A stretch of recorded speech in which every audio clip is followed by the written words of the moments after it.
Hi, welcome to the Gemara on Pei Hey Amud Aleph. We're beginning with the quote from the Mishnah. Omdin kama adam kayotze bazeh rotze litol v'chulei. The Mishnah is talking about the tza'ar payment and says that in order to calculate it, you figure out how much a person like this type of person, would want to receive monetarily in order to be willing to undergo that pain. Tza'ar b'makom nezek hechi shemina. Tza'ar in a place or at a time when there is also damage, how do we assess it? In other words, the Mishnah speaks about a case where there is only pain and no damage has been caused to the body. But if you were to, say, poke somebody's eye out, there is both damage and pain. So how do you figure out how much that pain payment should be? How do you calculate that as sort of a pure sum separate from the other types of payments? Amar Avodah Shmuel. Avodah Shmuel offers an answer. So this is the question, and Avodah Shmuel is going to offer an answer to that question. Omdin kama adam rotze litol liktoa lo yado. We estimate, we figure out, we assess how much a person would want to take, how much a person would want to be paid in order to have his or her hand chopped off. Liktoa lo yado lo tza'ar l'chudehu. Or maybe we could do this one as a question mark exclamation point. So the issue is cutting off that person's hand is not tza'ar alone. It doesn't only cause pain. In that case, all 5 payments are brought into play. All 5 things are present, literally. All 5 things are there. So saying that you figure out how much the person wants to get their hand cut off, well, that sum of money is going to encompass all 5 payments. It doesn't tell us anything about the tza'ar payments alone. The ode, and furthermore, b'shuftani askinan? Are we dealing with fools, with idiots? Who's going to pay?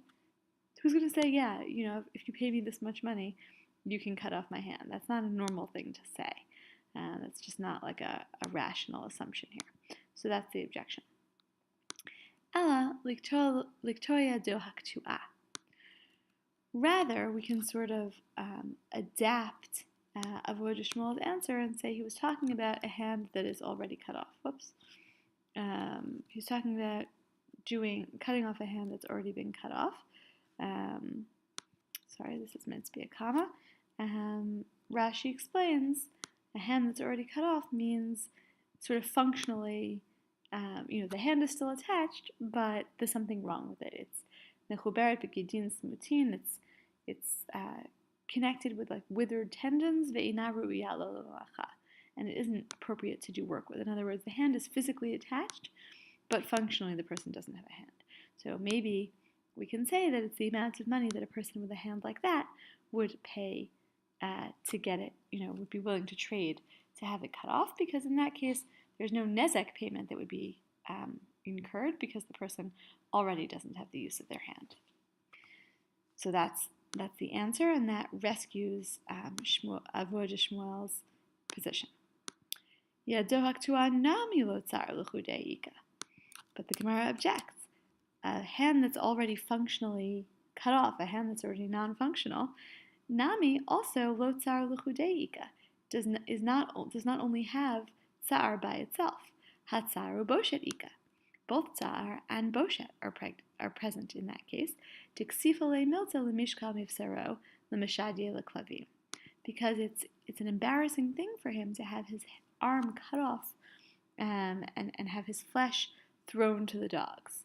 In other words, you haven't done a good job. Even the yad haktu'ah, the hand that is non-functional, having that cut off doesn't isolate tza'ar by itself. You still have boshet in the mix.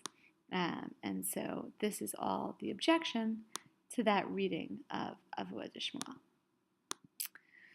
Ella, omdin kama adam rotze litol liktoa lo yado hamuchtav l'malchut bin sam masayef.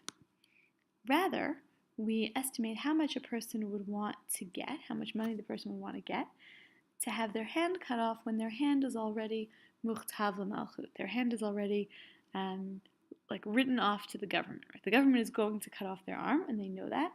So how much would the person want to be paid in that case for you to, instead of cutting off their hand with by amputation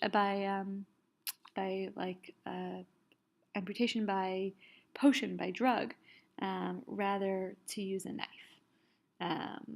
Right, so the government is about to give you a drug to make your hand drop off. So how much would you want to get if I said, listen, I want to chop off your arm with a knife instead? Right, you're not going to have use of the hand anyway. That's a done deal.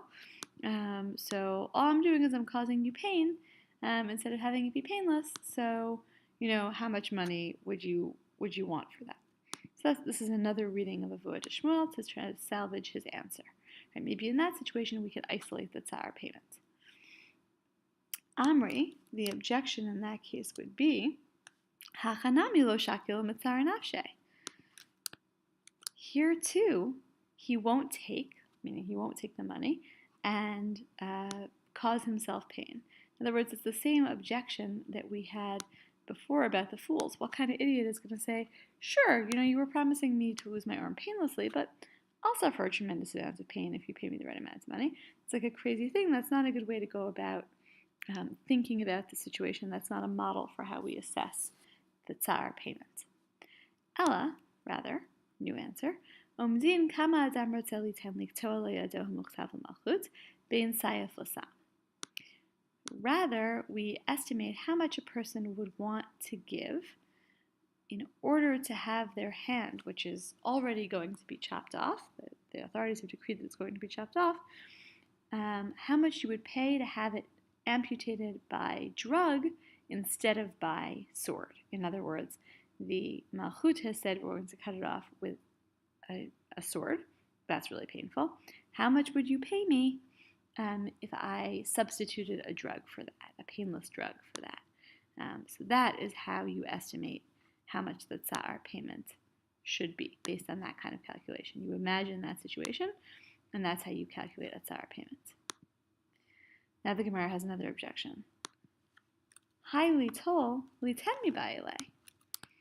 This taking, to give, it should have said, or it was required to say, it should have said, to give. In other words, so you're not talking about how much the person would take, right? In this case, the person who we're talking about is the person who would have gotten their hand chopped off by sword, and it's how much they would pay you to do it by potion instead, not how much you would pay them. So it's not how much they take, it's how much they would give. It's like, that's a more plausible scenario, right? I don't usually say, if you pay me X amount of money, I'll suffer X amount of pain. It's more normal to say, I'll pay you anything so that you don't cause me pain. So that's what the Gemara is saying, right? It's using the wrong language here. It's saying take when it should say give. Amarav Huna Berezer Rav Yoshua, Litol Zeh Mizeh Mashinatan Zeh. So the understanding of Avodah Shmuel's statement, we're reinterpreting the statement once again. The reason it uses the word to take instead of to give, I'm putting that in green because it's the response. The reason it uses the word to take instead of to give is because we're saying take from, right, the victim, the person who was hurt in our hypothetical case. That person takes from the injurer what the hypothetical person whose hand is destined for death would give to the person who offers to cut it off with a drug and not with a sword. So in other words, our ultimate case, the case in the Mishnah of a person who gets injured, they are taking, right? They are taking money, and how we calculate it is it's what that other person would have given to not have to suffer the pain of having their hand chopped off with a knife. Okay, I'll stop there.